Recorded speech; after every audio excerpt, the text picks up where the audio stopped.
Rolando second video that we see pushing for cryptocurrency. He don't like the central bank policy when it comes to banking money. So this gangster sent in a request we see. His whole salary is in cryptocurrency. It's easier with a virtual wallet to purchase cocaine on the internet. The whole government is silent and mum. We only hearing talk from opposition. His coalition partner is saying nothing. It's Rolando talking for all of them. The partnership going through bad weather, but birds of a feather flock together. Theo Helica talking to Grisha, but all of them got the same agenda. With cryptocurrency, they could hide the cash, and Corallo could get his money washed. Splash! All of them in bed with the Italian. This time we don't call a spade a spade. Bringing down the island with their prostitution. It's time we start call a spade a spade. What you say? You're too bad. Good gosh. Welcome to the Late Night Show. Hope everything is okay. Hope everything is all right. I'm your host, Andrew Dick. Now, let me start off by saying that this Dick is very exhausted. You're watching a very exhausted Dick, and I think we need to bring it back and talk about the ridiculous 2 days of media tour by two members of parliament. I know yesterday we had a whole politics show on it. Monday we had a showdown in parliament. And you want to know what happens, government fall, government ain't fall, do they have support, don't they have support? They have support from what the last thing that we heard. As far as a recap of the interviews that took place of Krisha Heliga-Martin and Rolando Bryson, no, I'm not doing it. I'm not participating in the charade. No. They went on their respective radio stations, and I think I should just leave it at that. They were there, they spoke their truth, they broke the silence, and we still don't care. Yeah, we still don't care. So, just as a recap, the majority of parliament basically wanted to propose for the President of Parliament, which continues to be the worst President of Parliament in St. Martin history. And the proposal was not accepted or discussed or added to the agenda point because she ended up adjourning the meeting. After the adjournment on Monday, she decided to go on a radio tour, 2 radio stations. She went on Lady Grace's Breakfast Club on PJ82, and then afterwards she went by Ralph Contav on 94.7. Good. Rolando Bryson, leader of the UP and still the tallest member of parliament, went to also PJ82 by Lady Grace on Wednesday, and he went on Billy D's SOS Radio. That's it. Time out. We're not doing no more. We don't want to see you no more. We don't want to hear you no more. Please, somebody, whenever they come to your radio station or television station from now on, tell them no, get out. That's it. We don't want to hear about your drama anymore. Fix Are You Up situation because things are not looking up. I just come up with that. Anyway, so the situation is very simple. A meeting was requested by members of the coalition, an urgent meeting of Parliament asking the President of Parliament to be removed, thanking her for her service and for her to be removed. She says yesterday during her interview that she will not be calling the meeting as she called an emergency meeting a day after she received the request for Minister Doran when they had a motion of no confidence.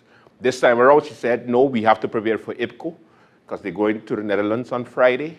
They're all going on a trip, 10 members strong, Parliament paying for it, of course, the government of St. Martin paying for it. So therefore, we're going to deal with it after she comes back. When she comes back from the trip, or I should say the working visit, then she said that she comes back during a week of non-meetings in Parliament, and the week after is when she's going to schedule the meeting so that she can not have a job anymore. Confused? Me too. So, what does the Council of Ministers think about the hoopla that is happening here in Parliament? The Deputy Prime Minister, Egbert Doran, the Minister of Justice, Anna Richardson, and also the Minister of VSA, Tiat, and every other thing, Minister Omar Otley decided to give their take as to the political craziness that's happening here on the lovely island of St. Martin. That I'll give you a highlight of. I have a general question, and I'll pose it to the three ministers that's here. So I'd like each of you to weigh in. Deputy Prime Minister, since you are in that role as Deputy Prime Minister, the question will be posed to you, but again, I ask for all three ministers to weigh in. With the current situation taking place in the Parliament of St. Martin, clearly there is instability. There's a fact where we have a stagnation, we can't move forward. This has been hindering the work of the ministers. Minister Otley has 2 ministries that he's shouldering. How do you see we moving forward? Do you believe it's time to call to dissolve the Parliament of St. Martin? Minister Doran, just about 2 weeks ago, you had to face a motion of no confidence.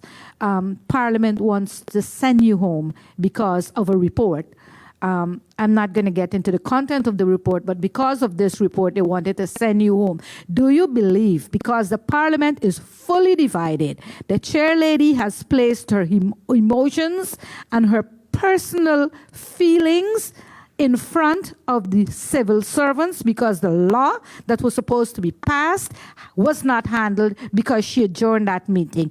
Do you believe, as members of the Council of Ministers who have the right to dissolve the Parliament of St. Martin, should move forward with that? Send them home instead.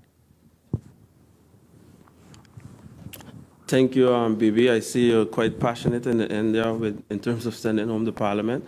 I'll just like to address some of the points that you brought forward.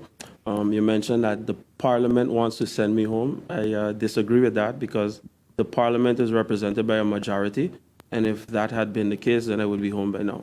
So with that is concerned, I just want to clear that up. Regards to the stability in Parliament, I must agree. 9 factions with 15 members of Parliament, in my personal opinion, as a St. Martiner, it is shameful. I believe that we should be able to hold one head when it comes out to the greater good. In a radio interview that I had a couple of months ago, I think maybe 1 or 2 months ago, I did mention that a lot of things that we see transpiring has nothing to do with work, but more of a personal nature, which I find unfortunate. I also mentioned over and over that as a minister, we are limited in what we can share and say in order to protect ourselves from any sort of liability, because we have information that persons that are simply not privy to, and I respect my position where that is concerned, and I believe that there's a time and a place for everything. So, of course, I cannot express my full feelings where everything is concerned, rather than explain from a governmental point of view where we stand as a government. And as I mentioned, 9 factions, 15 members of Parliament is very unfortunate. 9 persons signed an agreement in January of 2020, and I'm a person like this. I value your word, and you just have to show me that you're not for your word, and then the public will have to judge.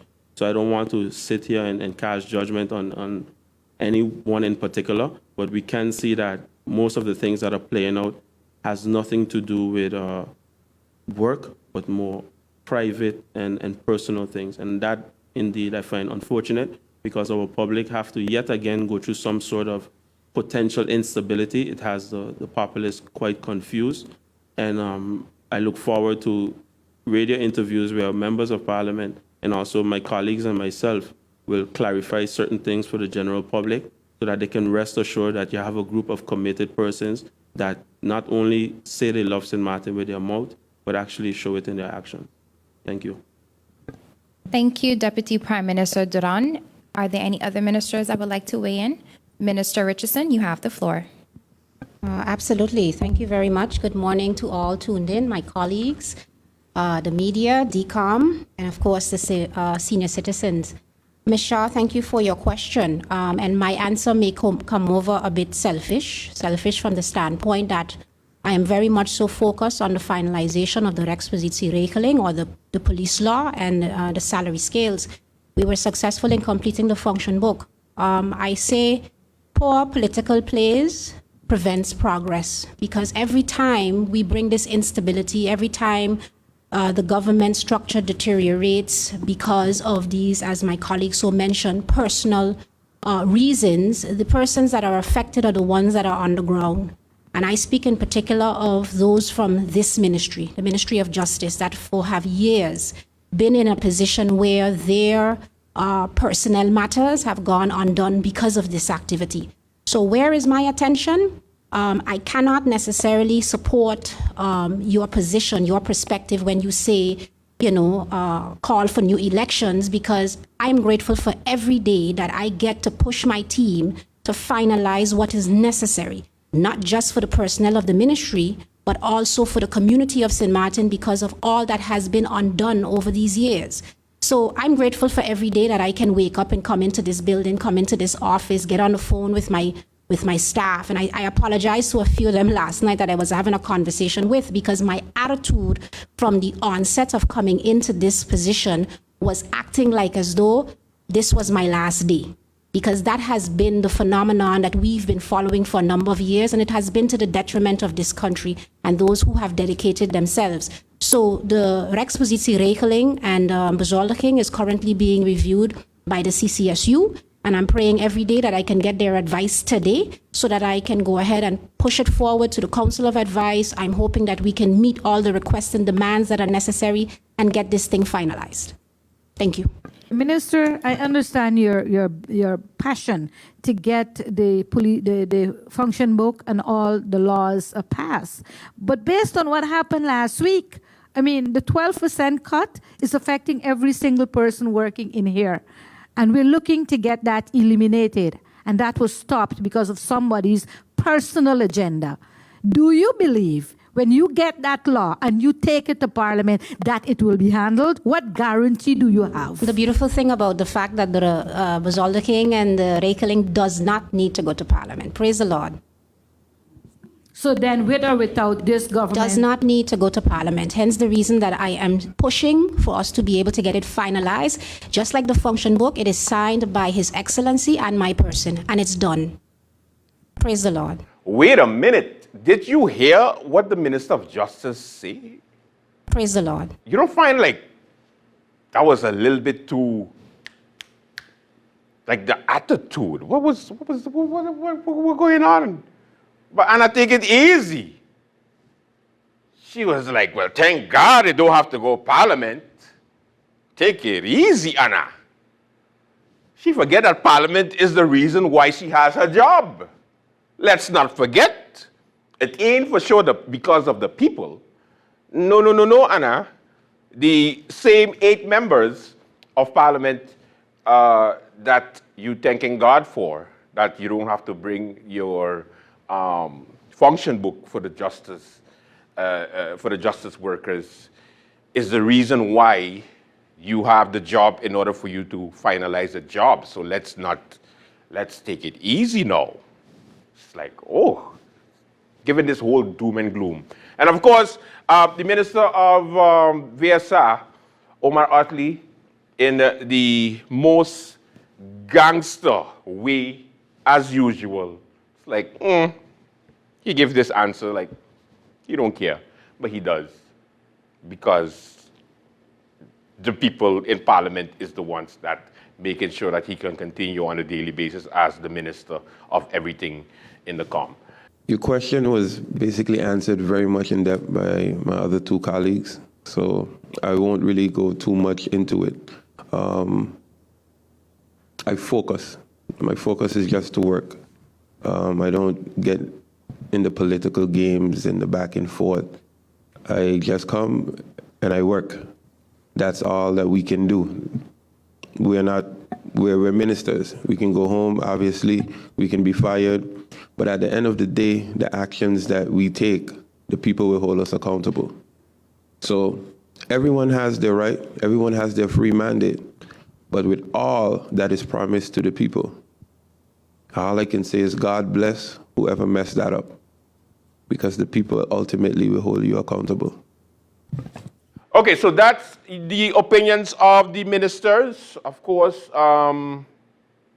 hopefully we can move on to the next drama.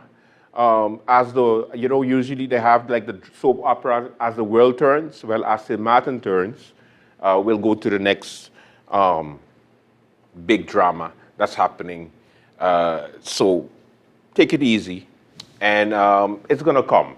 It hasn't come yet, so that's why we're still focusing on Krisha and Rolando's playful antics, but hopefully something else can distract us from the madness that is happening right now. Welcome to the Late Night Show. We have a good one for you. Sit back, relax, and let's begin. It's hurricane season. Are you prepared? Here are a few tips to remember to help keep you and your family safe. Hurricane winds can cause trees and branches to fall. So before hurricane strikes, trim or remove damaged trees and limbs to keep you and your property safe. This hurricane season, secure loose rain gutters and downspouts and clear any clogged areas or debris to prevent water damage to your property. This public service announcement was brought to you by the government of St. Martin.